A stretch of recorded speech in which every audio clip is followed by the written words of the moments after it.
Yes, આજે વોકાર્ડમાં જોવા જો સારી એવી તેજી સાથે નવા 52 વીક હાઈ બનતા દેખવા મળી રહ્યા છે. એની પાછળ રીઝન તમે નજર કરશો તો પહેલાં લેટેસ્ટ ન્યૂઝ શું આવી છે એ જાણી લઈએ. કંપનીને જે જેનિક ડ્રગ જે છે એની મંજૂરી મળેલી છે, એટલે એના કારણે અને મેજરલી એ ડ્રગ જે છે એનો સક્સેસ રેશિયો તમે નજર કરશો તો 89% છે. એટલે પહેલાં જે એમને ડ્રગ જે લોન્ચ કરી હતી મેટ્રોપેલિન ડ્રગ કરીને, એ ડ્રગ કરતાં આની સક્સેસ રેશિયો સારો છે, એટલે એના કારણે લોંગ ટર્મમાં ગ્રોથ સારો જોવા મળી શકે છે. એટલે એ જ મેજર રીઝન છે જેના કારણે આજે સ્ટોક સારો એવો ટ્રેન્ડિંગમાં ચાલ્યો છે.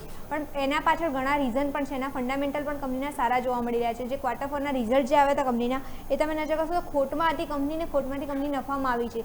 સાથે તમે નજર કરશો તો કંપનીની આવક જે છે એમાં પણ 29% વધારો જોવા મળ્યો છે. સાથે ઇબિટા જે હતો એમાં પણ સારો એવો ગ્રોથ જોવા મળે છે. મીન્સ કે કંપનીના ફંડામેન્ટલ સુધારતા જોવા મળ્યા છે. સાથે જોવા નજર કરશો તો આ ક્વાર્ટર દરમિયાન ઇન્ટરનેશનલ માર્કેટ જે છે એમાં એમને નવા 23 નવા પ્રોડક્ટ લોન્ચ કરેલા છે. મીન્સ કે પ્રોડક્ટ લોન્ચિંગ સારું છે. લોન્ચિંગના કારણે કંપનીની આવકને અર્નિંગ જે છે એને સારો એવો સપોર્ટ મળી રહ્યો છે.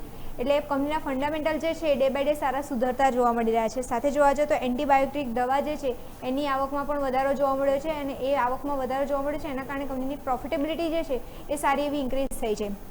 સાથે તમે નજર કરશો બાયોટેક સેગમેન્ટ જે છે એમાંથી પણ કંપનીને સારી એવી આવક મળી રહી છે. અને સાથે એમાં જોવા જાઓ તો વાર્ષિક તમે નજર કરશો તો 120%થી વધારે પણ આવક એ સેગમેન્ટમાંથી મળી રહી છે. તો ઓવરઓલ જોવા જાઓ તો બધા રીઝન હતા જેના કારણે તમે નજર કરશો તો આજે ન્યૂઝ પણ છે, મંજૂરી મળી છે ડ્રગ્સની એના કારણે, અને એનો સક્સેસ રેશિયો સારો એવો છે. એટલે લોંગ ટર્મમાં સારી એવી આવક એ સેગમેન્ટમાંથી પણ કંપનીને મળી શકે છે.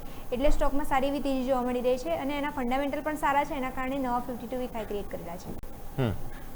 ક્લિયરલી તો આ એક એક્શન તમને અહીંયાથી ખાસ બનતું જોવા રહ્યું છે. વોકઆઉટમાં નજર રાખી